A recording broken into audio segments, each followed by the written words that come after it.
নমস্কার বন্ধুরা, কুহুস কিচেনে আপনাদের স্বাগত। তো আবার আইপড়ছে একটা নতুন রেসিপি লয়ে আজকে আপনাদের দেখাবো ডিম দিয়ে আর পালং শাক দিয়ে কেমনে একটা মজার একটা রেসিপি দেখানো যায়, করণ যায় বা খাওয়ান যায়। পালং শাক তো পোলাপান এমনি পছন্দ করে না, তো ডিম দিয়া এই কোনো এরম করে রেসিপিটা বানাইলে তো জিনিসটা দারুণ টেস্টি একটা রেসিপি।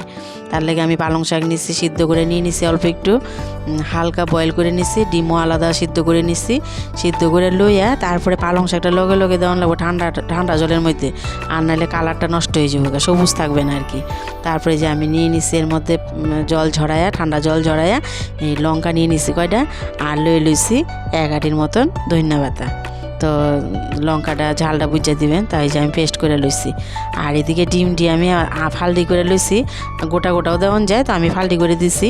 তো এরকম একটা ব্যাটার দিয়া সিল করন লাগবো এই যে ডিমের মুখটা, একটু ময়দা দিয়া একটু হলুদ আর ময়দা দিয়া গুলাইয়া এই ডিমটারে সিল করছি, মানে আটার মতন বানাইয়া এটার মধ্যে যে দিয়া এই যে সুন্দর করে অল্প একটু একটু নিয়ে সবটি ডিমের মধ্যে হালকা একটু ল্যাপ লাগাইয়া এই ডিমটি আমি সবটি একটা একটা করে বাইজা লইছি।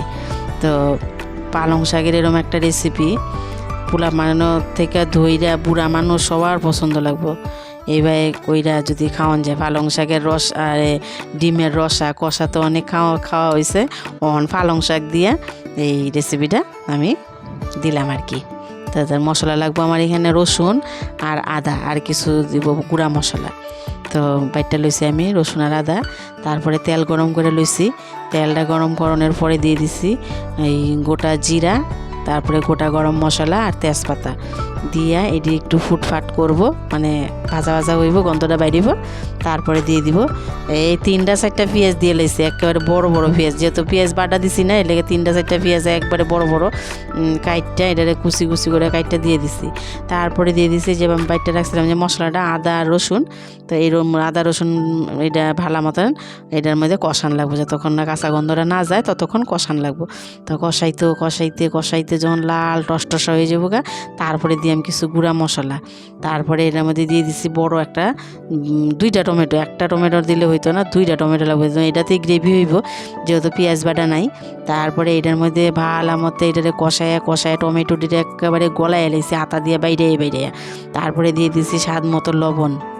তারপরে এই ভালো মতো লবণ দিলে কী হবে, তাড়াতাড়ি টমেটোটা গইলে যাবো গা।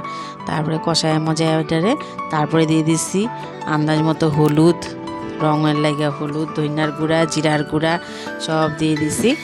দিয়া আবারও ভালো মতন মশলাটা কষান লাগবো, কষাইতে তারপরে এটা বেশি তো জল টল পড়বে না, এই যে আমি যে ইয়েটা বাইটটা রাখছিলাম পালং শাকটা, তো এইটাই দেওয়ান লাগবো। তারপরে দিয়ে দিছি ঘিটা দিয়া আবারও লাড়াচাড়া করন লাগবো। লাড়াচাড়ি আমার নাতনিটা কিছু করতে দিতেছে না, তার তো টাইনা চিরালতেছে এই দা। আচ্ছা তাহলে যাই হোক, পোলাপান লইয়া পড়ছি আর কি।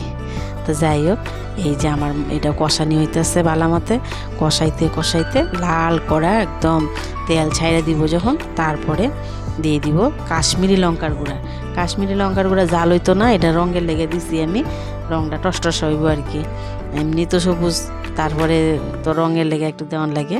তারপরে দিয়ে দিব এই যে ভাইটটা রাখছিলাম যে পালং শাকটা গ্র্যান্ড করে রাখছিলাম মিক্সার জারের মধ্যে দিয়ে ভালো মতো এটা পেস্ট করে লইছি। তারপরে এটা দিয়ে ভালো মতো একটু লাড়াচাড়া দিয়া তারপরে দিয়ে দিছি এই ধনিয়া পাতা, বেশি করে ধনিয়া পাতা দিয়া আবারও লাড়াচাড়া করছি। তার যাইতেছে গা চিরা, আমার টাইনে লই যেতেছে গা। তারপরে আবারও ভালো মতো কষাইয়া এটার একটুখানি ফুটান লাগবো। তারপরে দিয়ে দিছি গরম মশলা। তো যাই হোক, এটার আর বেশি রান্ধনের দরকার নেই, সবুজই থাকবো। এটা অলরেডি আমার সিদ্ধ করে পেস্ট করা হয়ে গেছে। তারপরে এই যে একটুখানি কষায় মজায়া এরম করে পরে ডিমটি আস্তে করে দিয়া লাড়াচাড়া দেওয়ান লাগবো। তো এরম একটা রেসিপি আমি দিলাম, দেখে পোলাপান্ডে খাওয়াইয়েন, দারুণ টেস্টি আর দারুণ প্রোটিন। শাক পাতা দেখলে পোলাপানে দৌড়ায়, খাইতে চায় না। তো ডিম পোলাপান বড় পছন্দ করে, তো ডিম দিয়ে এরকম পালং শাক দিয়া কইরা খাওয়ায়েন। এই যে আমার হয়ে গেছে ডিম পালং। তো যদি ভিডিওটা ভালো লাগে তো লাইক কমেন্ট একটা শেয়ার করে দিন, আর আমার চ্যানেলটা সাবস্ক্রাইব করে দিন। ধন্যবাদ।